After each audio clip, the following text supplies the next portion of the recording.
నాలుగోది ఐదోది మనం చూద్దాం. చూడండి, యాకోబు పత్రిక 4:14 వచ్చినాం. యాకోబు 4:14 విత్ ఇన్ సెకండ్స్ ఏమా అదేంటి వేడి వేడిగా ఉన్న టీలు కప్పులో పోసుకుని రాగానే ఆ నిమిషం కనబడుతుంది. ఆ వేడి పొగ ఏమా వేడి తగ్గిపోగానే దాంట్లో ఉన్న ఆవురంతా కూడా కనబడకుండా నీటి పొడగలాంటిది నీ యొక్క జీవితం. కానీ జీవితం అంతా కూడా దేవుని యొక్క ఆధీనంలో ఉంది. ఆయన అనుమతిస్తేనే తప్ప ఏమి కూడా నీ యొక్క జీవితంలోనికి రావు.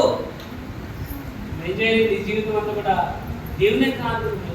What happen next minute, next second నీ యొక్క జీవితంలో ఏమి సంభవిస్తుందో నువ్వు ప్రెడిక్ట్ చేయలేవు, ఊహించలేవు.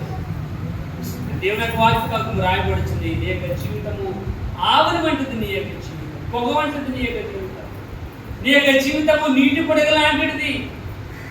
ఏమి తగినంత వరకు బాగుంటుంది, ఏదైనా అడ్డు తగిలిందంటే వెంటనే పొడగా.